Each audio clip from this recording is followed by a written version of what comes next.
Well, good evening, everybody. Thanks so much for joining us for another conversation with Via Media. First, want to say thank you to our partner, Spark Church. And I know that there's a watch party going on over there at Spark, so shout out to all of you. If you are watching live, we do have a Sli.do. You can ask and upvote questions at the event number that is listed at the bottom of your screen. So please participate, share some comments, etc. And we would love to have you participate with us. Friends, my guest is Krispin Mayfield, a therapist out of Portland, Oregon, and somebody with whom I am incredibly jealous because he can just get in his car and go down to Powell's bookstore whenever he wants to, and I have to get on a plane to do so. So I'm just extremely jealous about that. I'm just going to confess that. The author of Attached to God, what's the subtitle? A Practical Guide to Deeper Spiritual Experience, a phenomenal read and book, and this is going to be the topic of our conversation. Krispin, thank you so much for joining us. So glad to have you here. Yeah, I'm so excited. I always love talking about attachment, and just super honored that you thought to invite me. Well, it's an absolute thrill. Okay, so what I'd like to start with, actually, let's do this. We're going to start with Attachment Theory 101, and then I'd like to move to church ministry theology in light of attachment theory. And then at the very end, I'd like to just take a few moments, if you could provide maybe some collective group therapy for all of us who have been through those first two. So that's a little bit of the pathway of where we'd like to go. That probably grates against your sensibilities as a therapist, but nonetheless, that's a little bit of where I mean, like to go. We need it after the last few years. Yeah, exactly. So let's just start with a very basic and simple question. What is attachment theory, and why is it so important to our understanding of ourselves? And then we'll get to understanding of our spirituality. Yeah, so what we found in attachment science, which has been around for about 75 years, is that our greatest drive is to connect with others, to specifically someone who is special to us. And so, for a long time in psychology, we thought sex drove people, we thought violence, we thought food. But it turns out that we really, as humans, are created to connect and to pursue that connection with others. And so the whole science and the whole field of attachment science is asking, what are the ways that we do that? Because that can look so many different ways. And so we have this core drive to connect with others. And then we're studying, what does this look like between kids and their moms? What does it look like between romantic partners? What does it look like between a person and God? What does it look like with your coworkers? And you have specific ways that you try to get connection that are different than others, and also probably the same as others in some ways as well. Yeah. Okay, so you talk about three main attachment styles, and I have two kind of main questions around this. Number one, is it really a style? The word style was difficult and challenging for me because what I understand about attachment is it's not necessarily something that is innate to our temperament or personality as if it's a preference. It's actually something that feels much more conditioned. It's something that develops within us as a result of our environment, etc. So number one, can we call it a style? Why is it called a style? Is there another term, or can we tease out the connotation of that word? And then the second question which is kind of connected with how does it develop? And the second question is an attachment style or a preference something that we can actually choose, or is it something that's chosen for us? It's something that is done to us. Yeah, I really appreciate you asking that question about style, because it's a weird term, and it really, I think, gets confused with personality styles. A lot of times people approach it that way, but I like to use the word strategy. So these are the strategies that you learned to connect. And so if you had a parent that would only pay attention to you when you got really big and loud and your emotions were loud, and then tends to be your attachment style, is to make a big deal out of things because that's the way that you learn to connect. If you had parents that actually were really overwhelmed by that, and they needed you to stay calm and to shove your negative emotions down so that they would connect with you, then you learn to do that. So there are these different ways that we learn to connect, usually with parents. And so it impacts how we connect with others, but also connects how we relate to our emotions. And so I kind of already hit on this, but it really is, usually formed in childhood, usually formed within the first 18 months of life. So this is before we're necessarily even talking as babies.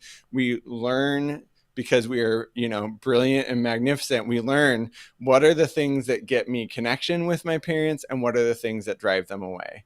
And so we actually really take that on in a very deep body way, right? Again, this is pre-verbal, but that doesn't mean that it can't change. And in fact, there are a lot of times during adolescence, it can change. And then we can also heal and we can find better ways to relate. But typically across the board, it's those early childhood years that teach us this is how you bring people close, which we want to do. And then this is how you drive people away, which we don't want to do. And so it's really connected in a lot of ways to our fight or flight system, our sense of survival, because your parents are the ones that take care of you, right? So there's this part of you that's like, if I lose connection with my parent, I'm all alone in the world and I'm probably going to die. So from an evolutionary standpoint, they said, this makes sense that we're trying to get connection because we're trying to get the care that we need. And so we become very attuned to what is it that helps bring that connection and closeness and comfort, and what is it that drives them away. Yeah. I think that's really incredibly helpful because we are now applying attachment theory to all sorts of levels of therapy, to parent-child relationships and even to marriages, etc. And some of these styles that manifest themselves, like shut down and anxious attachment, insecure attachment styles, are like, we can perceive them as like, you are trying to put a wedge between us. You're trying to actually push me away. But that's actually their particular way. And I love the word strategy. That's their particular strategy that they've learned to stay close. To explain how a behavior that shuts down, that is anxious, that is driving a wedge, that is trying to, in adoption scenarios, you sometimes split parents in two. There's all these different ways where this, again, style manifests itself. Explain how that is an expression of wanting to actually be connected and attached to another person. Yeah, this is where it intersects a lot with trauma-informed care, if some of you are familiar with that, which is where we stop asking like, what's wrong with you? And instead ask, what happened to you? So there's this idea of when people have behaviors that seem unhealthy or dysfunctional, we generally assume that there's a reason that they're doing that. There's a reason that is happening. And so we can take that same approach with attachment. And so what we learn is I actually work with couples. That's my main thing. And so I'll have, often it's a male part of a heterosexual couple, not always, but this is kind of the, broad strokes piece. Where he's shutting down his emotions and partner is like, I want to know what you're feeling. But what he learned early on growing up is, boys don't cry, got that from parents, got that from all of culture.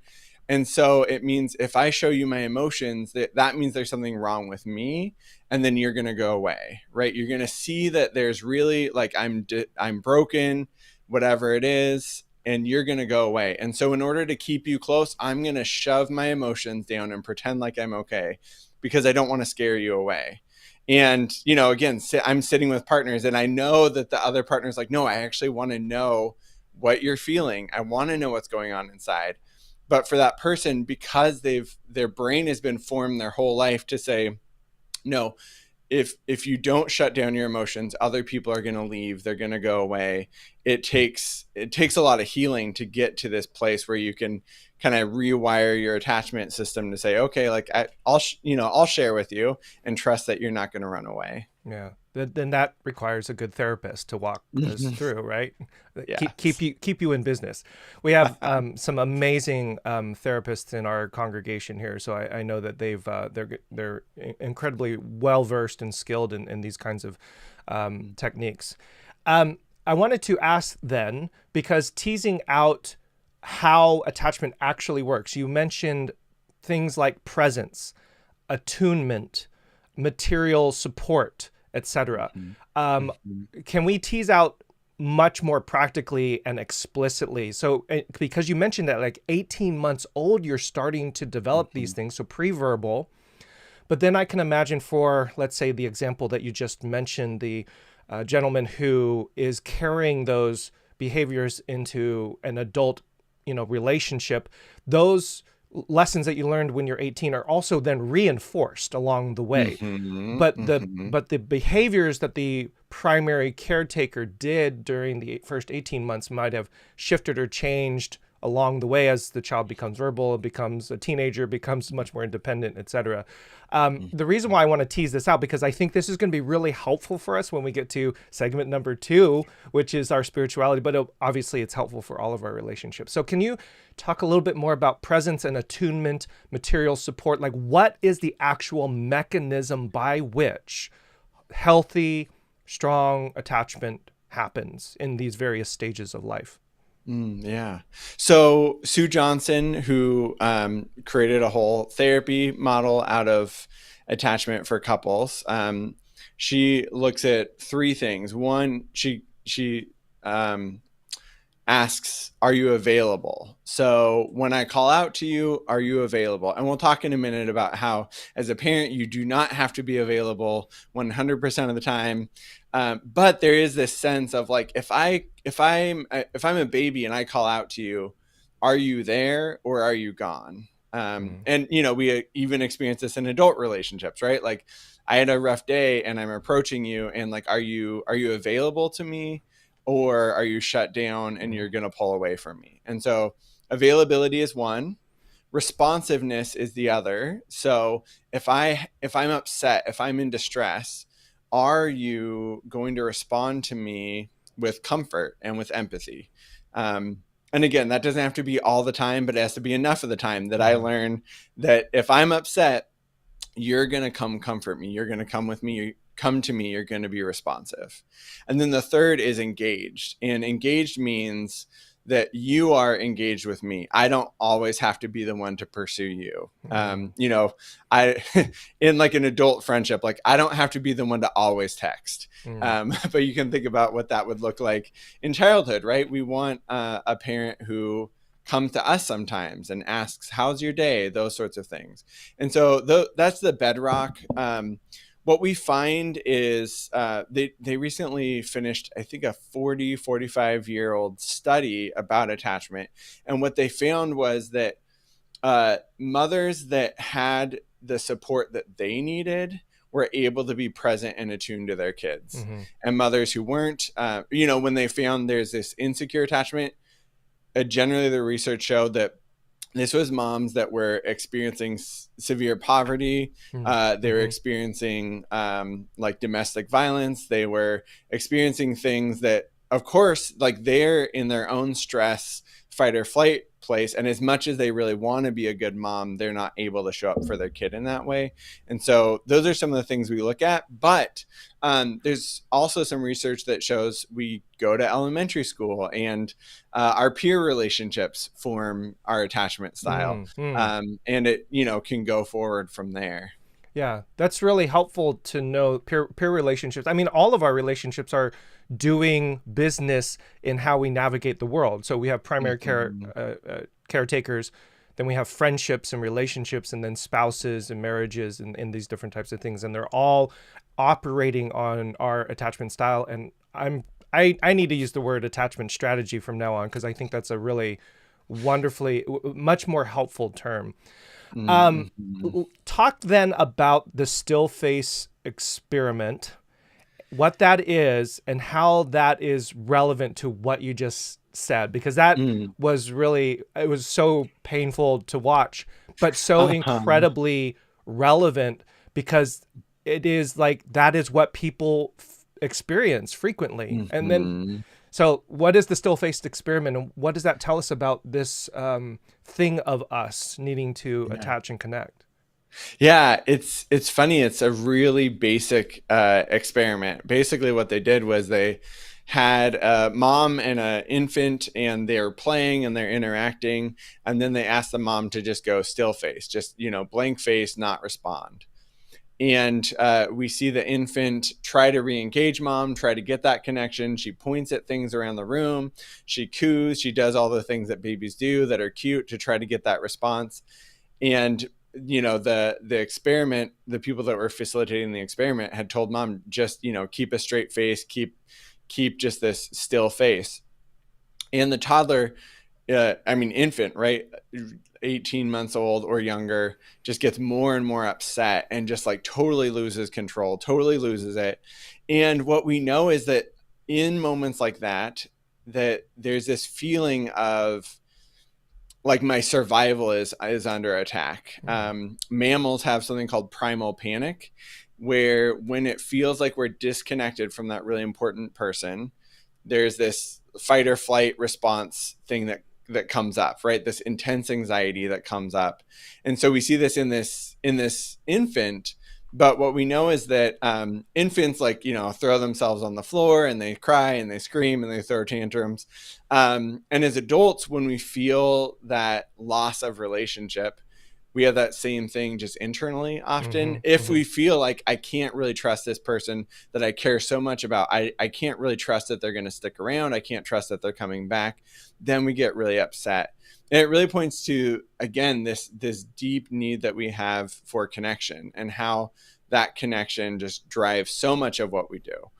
And a lot of the things that we do that are really unhealthy, or people might say sinful, I like to think back at a lot of those things are driven by this need for connection that goes unmet. And it makes sense, right? That God is relational and God has created us for a relationship. And so we see that in the still face. And I just wanted to add that if you want to go look that up online, make sure to look up Sue Johnson as well, because they did a video. Her and that researcher did a video together, and they looked at what it looks like as a baby and a mom, and then they looked at a couple and held them side by side and saw that the pattern is the same. Well, I can imagine, like, if you're having if we were having a conversation now and you just didn't respond whatsoever, this would be an incredibly horrible online live event, right? That's right. And the fact that all these things are really critical. One of the things that I thought was really important to say out loud that you mentioned in your book is the idea of attachment, and the idea of wanting to be a good parent is can produce some additional anxiety. Oh my goodness, I can't believe the number of times that I've looked at my phone. I can't believe the number of times I've ignored my child. And you mentioned the good enough principle in there. And again, we're kind of setting some groundwork here. I'm kind of curious about the good enough principle. So number one, what is the good enough principle when it comes to parenting? But there's this follow-up question that I have. Because in your book, you talk about these dysfunctional, or should I say the much more difficult or challenging attachment strategies, right? Like anxious and insecure and shut down. But you didn't necessarily explicate, although you shared a lot, but you didn't really explicate healthy attachment, right? So there's a whole bunch of threads I'm trying to weave together. Number one, parents don't always have to be 100% all the time. Number two, a secure attachment doesn't necessarily mean 100% of the time. And then I'm so sorry, I'm multi-layering this question. But then number three, you just sent out a newsletter, which for those watching, if you're not on Krispin's newsletter, make sure you get on it, where you discuss how important the rupture and repair cycle is actually critical to a healthy attachment. In other words, the fact that parents do fail, or the fact that spouses can fail, or the fact that relationships can fail at times, can actually be, or must actually be, part of the process of creating a secure attachment. So I asked you 10 questions in that entire thing, but I felt like all of that was really interwoven. So Yeah. can you share a little bit more and explicate some of that? Yeah. So, yeah, that was something that I really appreciated about the research, is that when I wrote the book, I was writing the manuscript a couple of years ago. They said, yeah, like something like 50%. For a secure attachment, you just have to show up for your kids 50% of the time. And that doesn't mean 50% of all the time. That means like the times when they're in distress, you just have to get it right 50% of the time. Ed Tronick, who did the still face experiment, has published a book since then with some additional research and found that it's actually closer to 30%. So what he found is that the bar's that low. Yeah, right.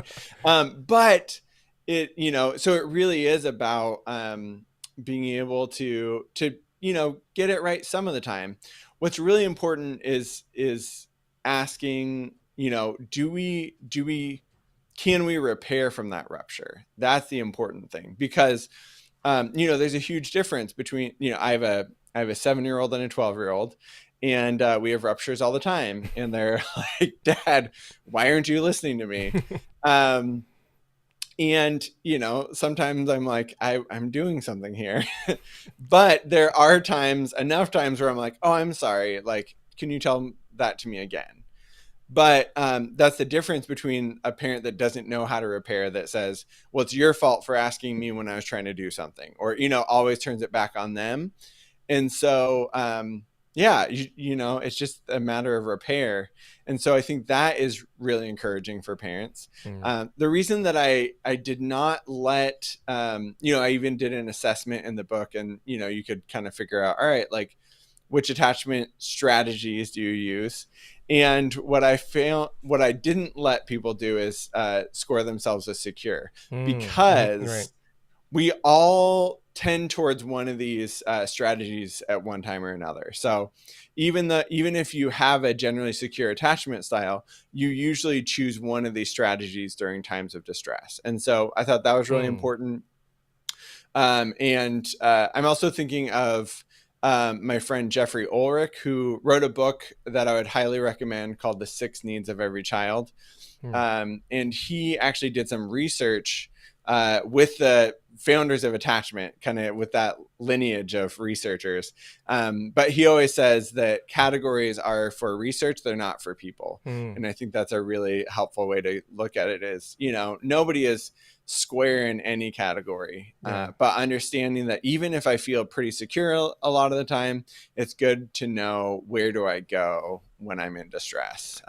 That's incredibly helpful. And again, one of the reasons why I had such a problem with the word style, because if we are deploying these, and I presume that we're making assessments and analyses, like, this particular person is responding to me in this particular way. Why am I not connecting here? Well, I can leverage that particular style at that particular moment, or that particular strategy at that moment, to try to find some connection. And the fact that this makes so much sense that we all do this at particular times. And and you do that with different relationships in your life, and people they'll be like, I was in this marriage and I had this attachment style, and then I got into this marriage and it was totally different, because the dynamics of those intimate relationships can be so different. And so I think of them as strategies we have in our back pocket that we pull out. Again, with that drive to connect, if we know, like, I can just get connection when I need it, that's great. But then those times where it's like, I'm really stressed and I don't know if I can get the connection I need or the closeness I need, that's when we reach in our back pocket and pull out some of those things. So let me see if I can push you on the question of, then, what is a healthy attachment strategy given everything that we've just said, given all of those particular dynamics. The statement that you said, categories are for research, not for people, is a brilliant statement, because I think when we hear insecure attachment, anxious attachment, shutdown attachment, and then healthy attachment, like, I want to be in the healthy category, right? This is where I want to be, or this is the aim that I'm shooting for. But it is sounding like a much healthier way is that healthy isn't a category. Healthy is a different kind of all-encompassing approach to the world, rather than a category that is diametrically opposed to all these other categories. So can I push you on the question, what then is healthy, given that we all have these distinctive varieties of ways that we navigate attachment and connection with others? Yeah. So healthy attachment, we described what it looks like in childhood, which is, just knowing that my parents are there for me, knowing that if I need them, they're there, which means I don't need to be worrying about keeping their attention necessarily, But then as adults, what that means is that I have this blueprint, this baseline idea of the people in my life are going to stay close to me, even if things get rocky. And so that makes me much more able to tell what I need and say it directly and clearly, because I trust that, if I tell you what I need, you're going to do your best to show up for me. Whereas if I have a blueprint of like, well, when I ask for what I need, other people pull away or they shame me or whatever, that would be that more on the unhealthy side. So being able to express what it is you need, being able to notice your own emotions and feelings. That's one of those pieces of secure attachment, is saying, even being able to say like, oh, I'm noticing myself going into this like shutdown mode, because I'm feeling really worried about the relationship, right? Yeah. That's like someone that maybe has that shutdown style sort of like preference, but they have enough security to even notice what's going on inside of themselves and to even share it with a friend or a partner, that sort of thing. Right. But it really is this idea of, I am okay and I'm inherently lovable, so I don't have to work to keep other people around. And also, generally, the world is trustworthy. So I can trust that if you go to the gym and you don't text me for an hour, that we're good and you're not mad at me, and you'll tell me if you're mad at me, that sort of thing. So that's sort of what secure attachment looks like. We think a lot about view of self and view of other. View of self is I am lovable. View of other, at least for those that have proven themselves trustworthy, is I can trust you.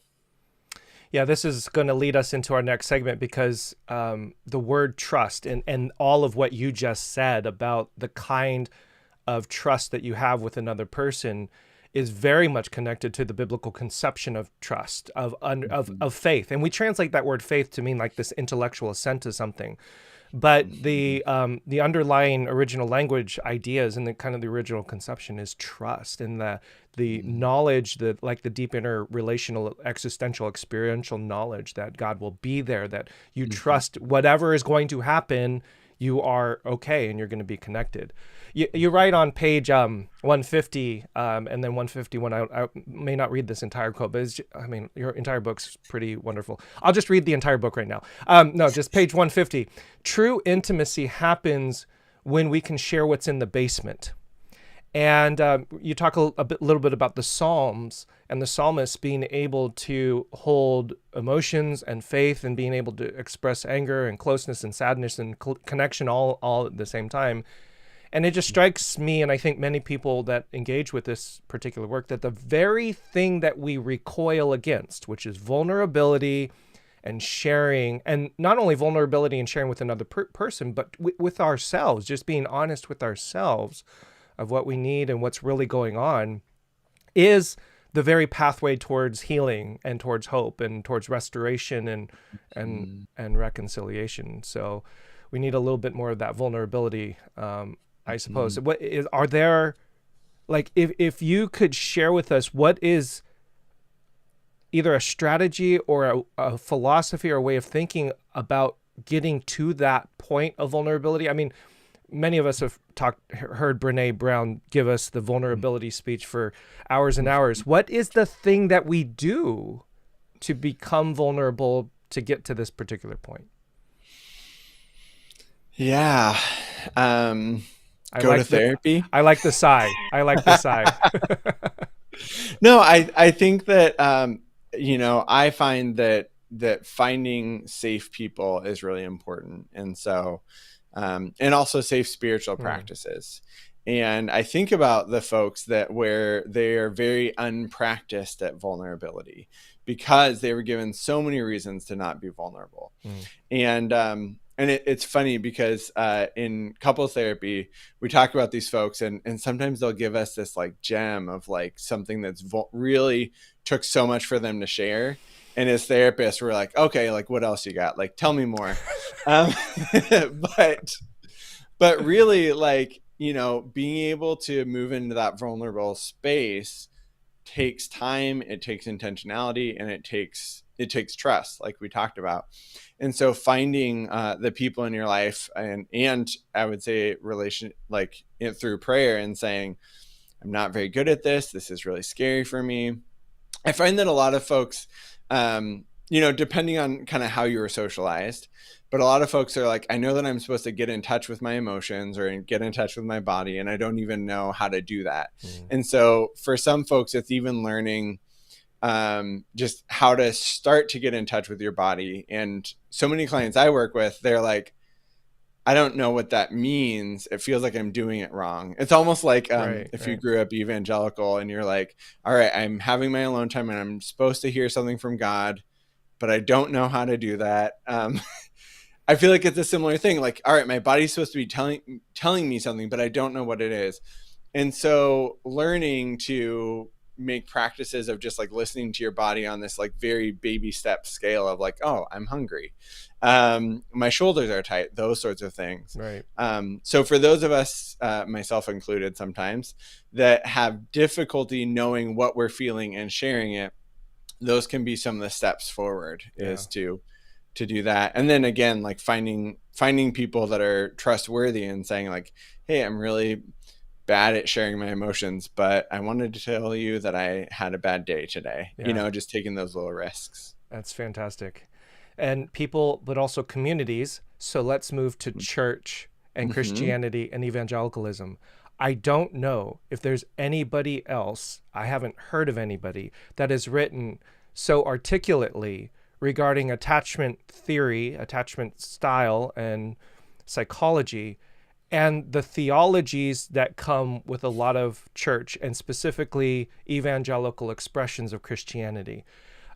Your interrogation of these statements was really stunning to myself as well as many other people. So, for example, there's a John MacArthur quote that you have here, page 25. Lack of joy is a sin for the child of God. And then you ask, what does this mean for the countless Christians who struggle daily with depression? So I want to ask you, you didn't answer it in the book. So now I'm asking you, what does this mean, as well as many, many other quotes that you have in your book regarding Christianity and some of the very shame-filled, detached, shut down. I mean, like all of the stuff that many are going through right now with evangelicalism, with Christianity, with the cultural shifts that are going on, are very much rooted in these teachings. So tell us what's going on here, and what are we to make of it, and where are we to go with all of this? Yeah. So there is some research around attachment to God, actual like psychological research about, what are people's attachment styles, what forms that. Generally, what they've found so far is that your parents have a huge role in how you attach to God and your attachment style.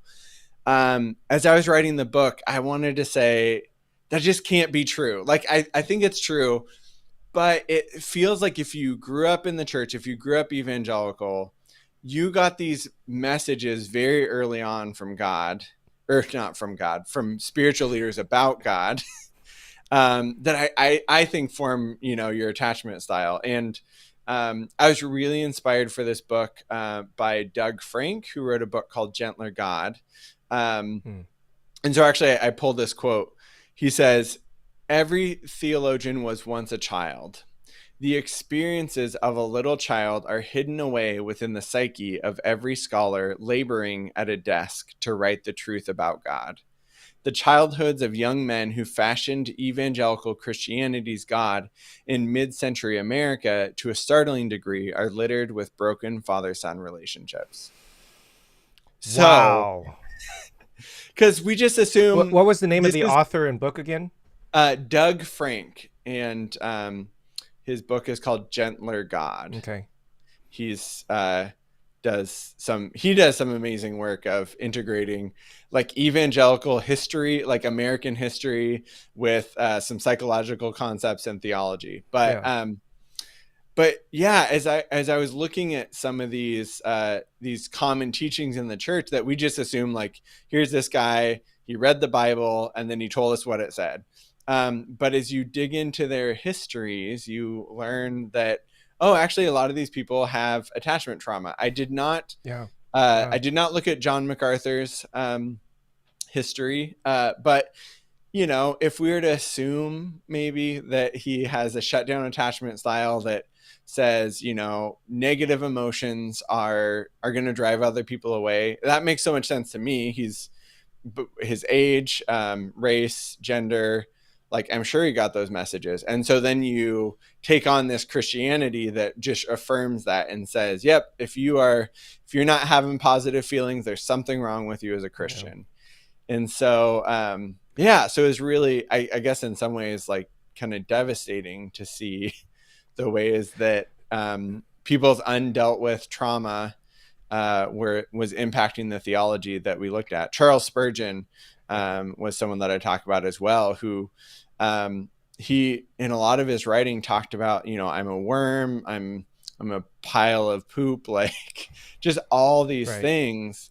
And, some people look at that and you're like, oh, he's so spiritual. But as I was reading it, I was like, these are the things that kids with attachment trauma say.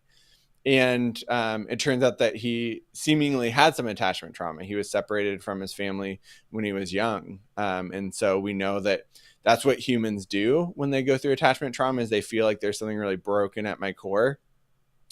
And then he ended up being a theologian and integrated that feeling of like being rotten and disgusting into his theology. But seems likely to me that that's a lot out of his own psychology rather than the Bible. I feel like we need to spend a lot of time here. A couple things. Number one, when those of us who are wrestling with theology, like theology proper, who is this God? And we filtered that through the voices that you just mentioned. Mm-hmm. There is multiple responses. One of them being, in some ways, to shame the person who's given us those messages. Like, how dare you teach these kinds of things? I'm kind of curious, and I don't want to be dismissive, and I don't want to be disrespectful to people who really have been damaged by these particular messages. But there's a part of me that also feels like a healthy way forward, which is part of the reason we're called VIA. It's like we're trying to figure out a way forward, is to recognize those particular histories. I mean, does that invoke within you any sense of compassion for these folks? But then second question, I know I'm multi-layered questions tonight.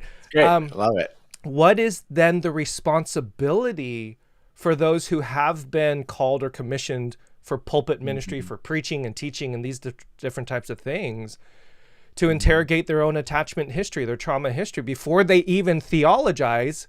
And then I've got a third question, which I'll wait. I don't want to layer it too many things there. So let's start with that right there. Do you have compassion? And what is the responsibility for those who take on any particular leadership of ministry, specifically in a teaching and theological position? Yeah. It does give me compassion. And it's, it really makes me,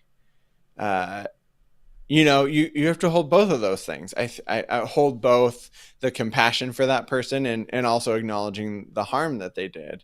And I feel like personally as a Christian, that is kind of the world that I live in. is we're part, like we see all these oppressive systems everywhere. And for me, I have to believe that the people that are spearheading those are trapped in some way in that oppressive system. That's a whole other conversation, but I think that there is room for compassion. And I do think for people in ministry, we need to do our own work. I was in ministry for a while, so I'm going to include myself. But, I think about us as therapists, we generally are required to do our own work. And I think that people in ministry should do the same. I'm reminded of Chuck DeGroat's book called When Narcissism Comes to Church. And what he did was he's a therapist, and he did psychological assessments for a church planting organization. So he was doing these psych assessments for people that wanted to go plant their own church. And he said that the narcissism levels were much higher than in the general population. And oh man, don't scare us like that, Krispin. Come on, this is. And fortunately, what he did was he said that narcissism comes from a place of shame. It comes from trauma that we haven't dealt with. And so, his invitation to those people into the church is do your work, but a lot of the time we end up displacing the stuff that we should be working out into the people that we minister to. I think there's another, I just want to add on another piece. Please. As we, think about what is the responsibility of church leaders to be aware of attachment styles. I think it's really important for church leaders to know about these attachment styles for the people that they're ministering to as well. Yes. Because my rule of thumb is, choose your words based on the idea that someone who has been through significant trauma or, is experiencing a mental illness, significant depression or whatever it is there. So, I've been at my fair share of churches where the pastor's like, you think you're good, but I'm going to tell you how much worse you are than you actually think. Right. And as the therapist sitting there in the room, I wasn't a therapist when I was going to those churches, but you're just like, I know that there are people that hate themselves here. So I think we should privilege their experience. Like maybe there are some people here that need to be taken down a few notches. I had a pastor friend who once said, maybe it's us pastors that need to be taken down a couple of notches. We need to hear that message. But that person with, we'll talk about the shame-filled attachment style. They need to know that God loves them. They do not need to hear, you are disgusting, you are unlovable. That is not healing. That is not helpful. And so I think we need to privilege those folks.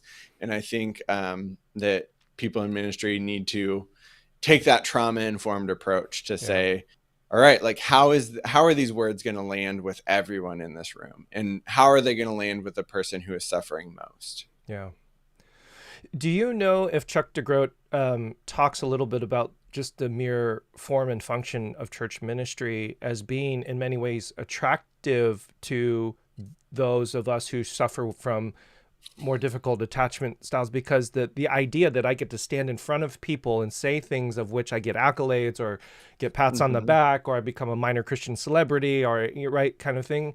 Is there any, that's just fascinating. And I've read other studies that have correlated with this, that there's something about, we're social beings, and to find the approval of other social animals, other humans, when we're in a position of power and ministry, I can see being an extremely attractive avenue for those who have trauma or difficulty and challenge. And what a tremendously complicated and painful cycle that is, because then we continue to perpetuate these traumatic cycles in people, right? And broken attachments.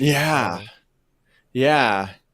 And you think about it, and it does seem like a good way to get needs met. in a sense of like, we all have need for being liked, for people to like us, to want to be around us, to see us. And unfortunately, I think the thing that, if that's what draws someone into ministry, that is the last thing that they end up getting, because it's not news to anyone that, given the, very commonly, pastors end up really isolated, right? They don't have peers. Everybody is looking to them to be the spiritual leader.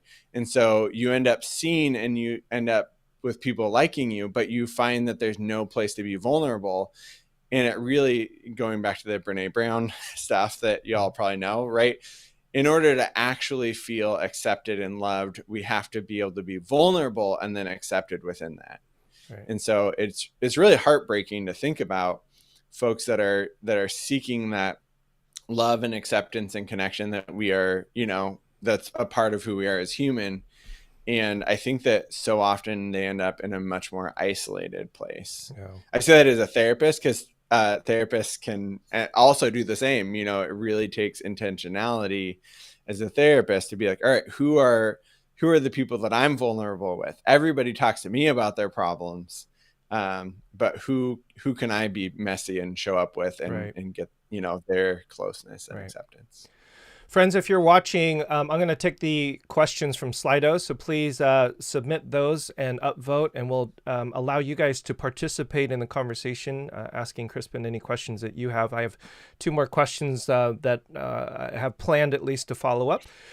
So the first question, well, the third question of the previous set of questions that I wanted to ask, I am sure that when it comes to attachment science, you're not getting much criticism from psychologists, but as soon as you apply attachment science to theology, you're getting a lot of criticism from theologians and Christians and evangelicals and fundamentalists and people who are saying, why do my feelings matter? It's true. Mm-hmm. So my question for you is,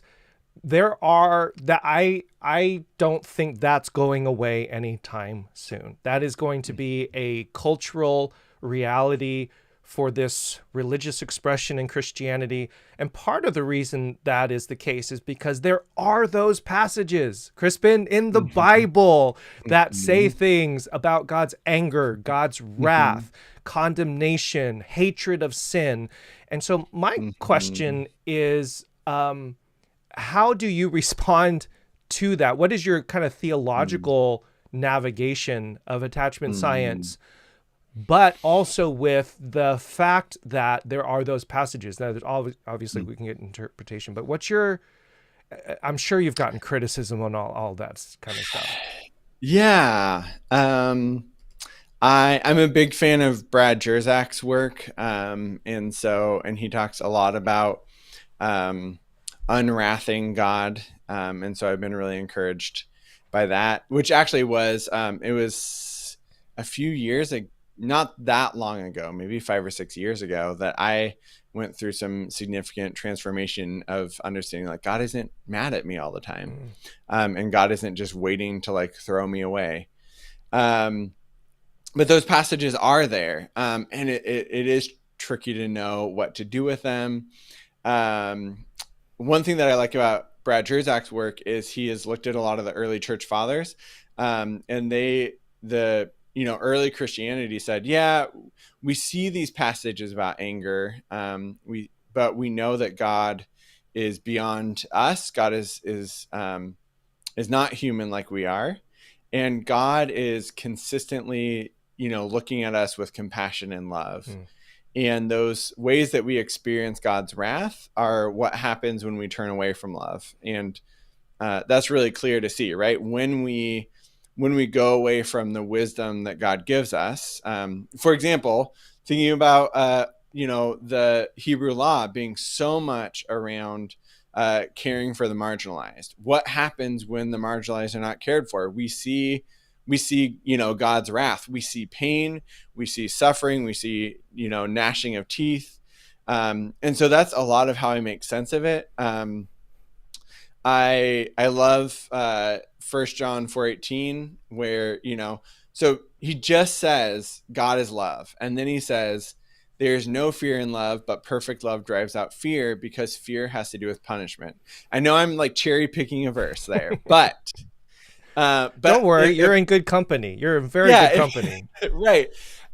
You know, scripture has so many different things, but if I look at that as the basis of interpreting these other things, that it clearly says God is angry. But if I can understand that there's no punishment in love, and God is love, that gives me a really good starting place. And I've been really encouraged to learn more about where we see this show up throughout scripture. There tends to be, you know, views of like, not very helpful views about, you know, Old Testament God of wrath, New Testament God of love. But there are passages, I talk about this in my book, but Isaiah 19, where God basically is like, I'm going to decimate Egypt. Like it says everyone will be terrified because of what the Lord Almighty is planning against them. And then by the end of the chapter, God says Egypt will be considered a blessing to the earth alongside Israel and Assyria. God declares, blessed be Egypt, my people, Assyria, my handiwork, and Israel, my inheritance. Maybe And God's so suffering from dissociative identity disorder. So, right. I don't know, I mean, we see these themes throughout scripture where God is like, I'm going to totally destroy them. And then they're fine in the end. And if you're a parent, you know that feeling, right? Of like, I am so frustrated with you. But you know what, we're fine, we're good. And I think that, you know, is the way that it goes. Like, I believe that God is always for our good, for our well-being, and not like me personally, but all of us, right? It's not like God is on my side. It's like God is love and wants us to be well. And so there are these passages about anger and wrath and destruction, but I end up going back to the consistent theme that I see, which is God is always there. There's another theme that we see where God is always not threatening, but there are all these reasons God could disown Israel, right? In their covenant, Israel breaks the covenant so many times, and God never leaves. And so I think we can see that, God might be frustrated, but God well, in many ways, that's a theological expression of the rupture repair relationship too, right? And so the very thing that you talked about in your newsletter is manifesting itself in a theological narrative of the people. Right. Oh my goodness, we got some amazing questions. By the way, I just wanted to state that cherry picking is not what I think you're doing.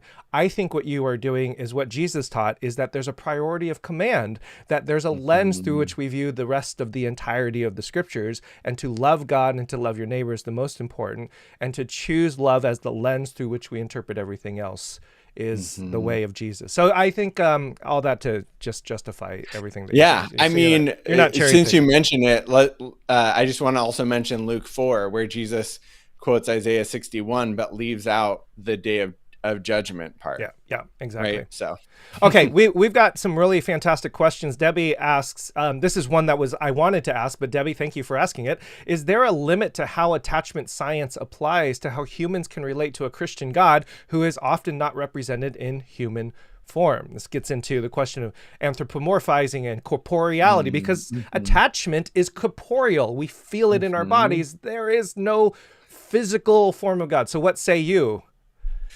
Yeah, that's a great question. That's what attachment researchers are asking all the time.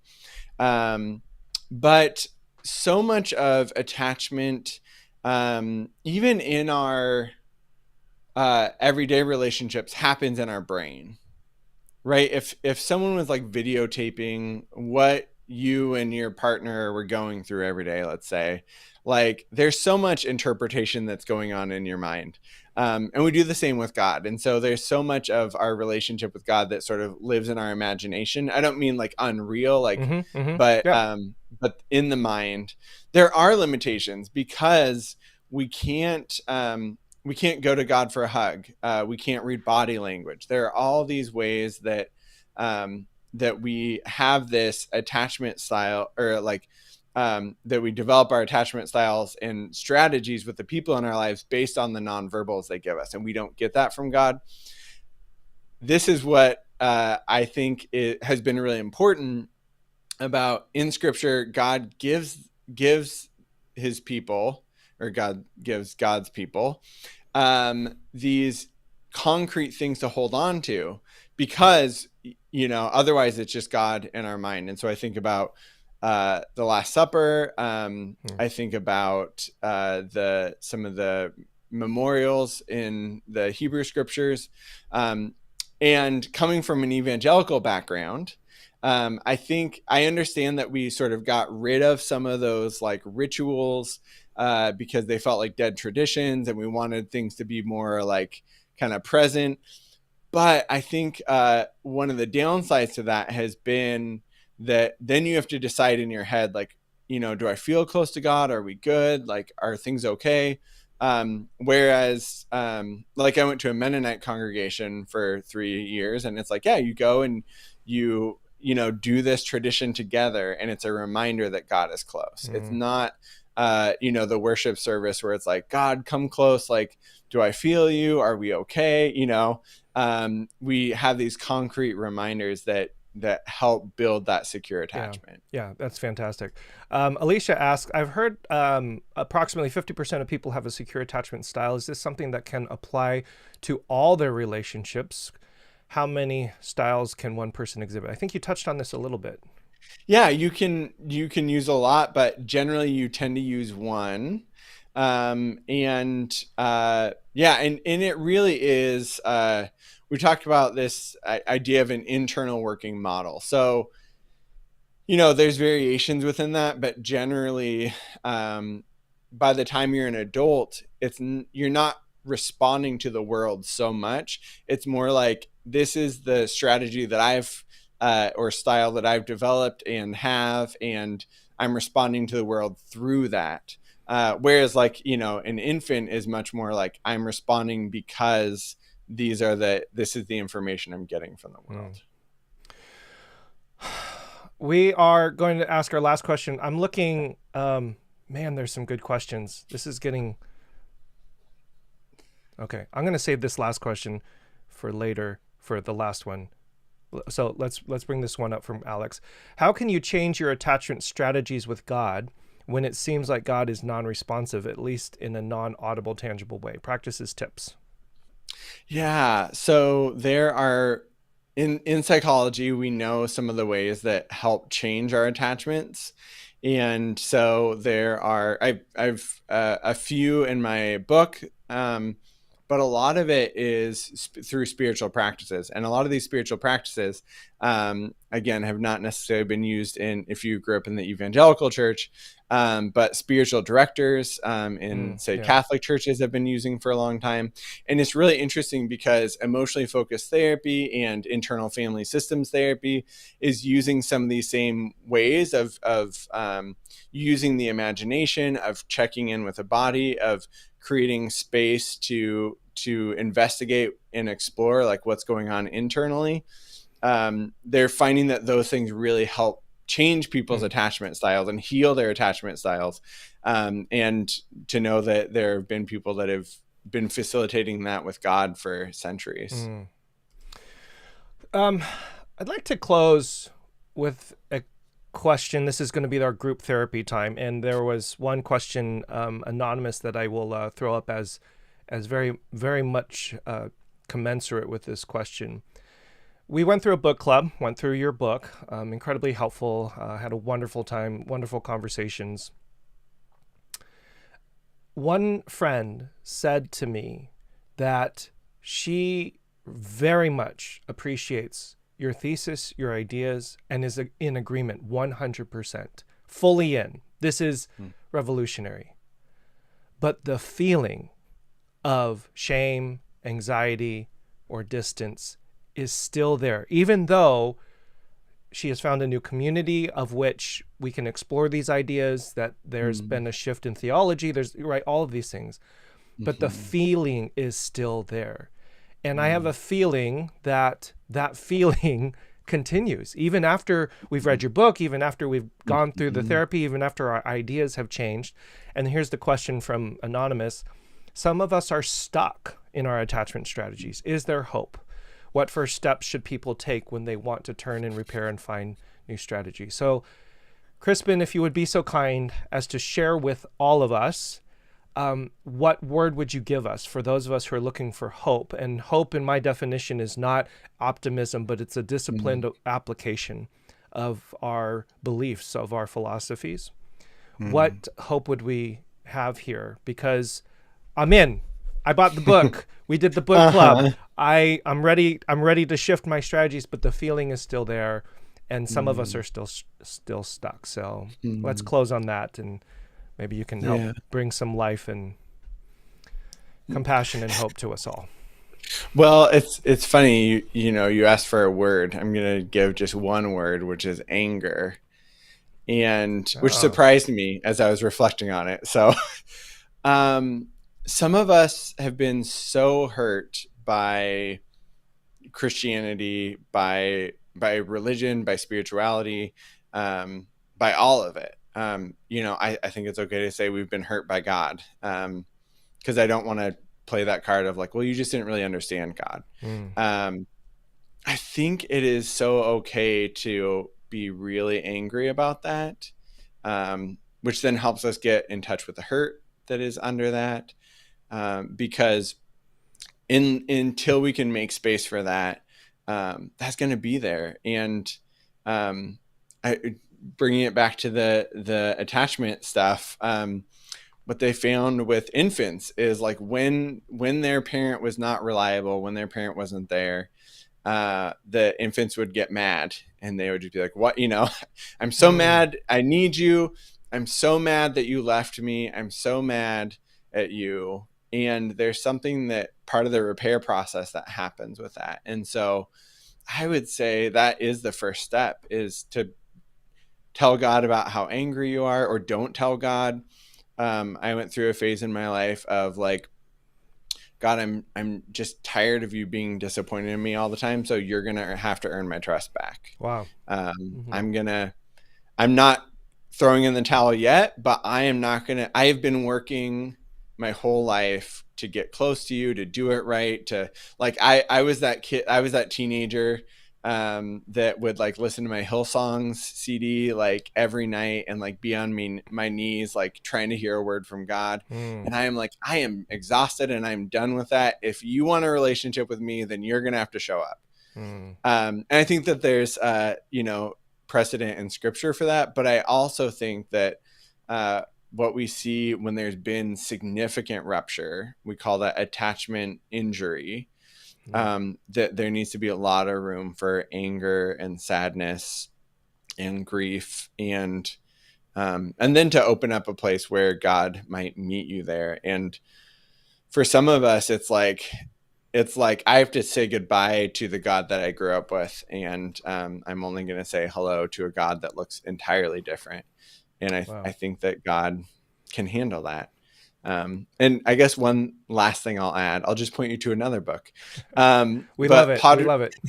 Padre Gotuma's book, In the Shelter, was transformative for me, because he really, in that book for me, modeled what it looks like to blame God, to be mad at God, to say like, like, it's not my responsibility to make this work.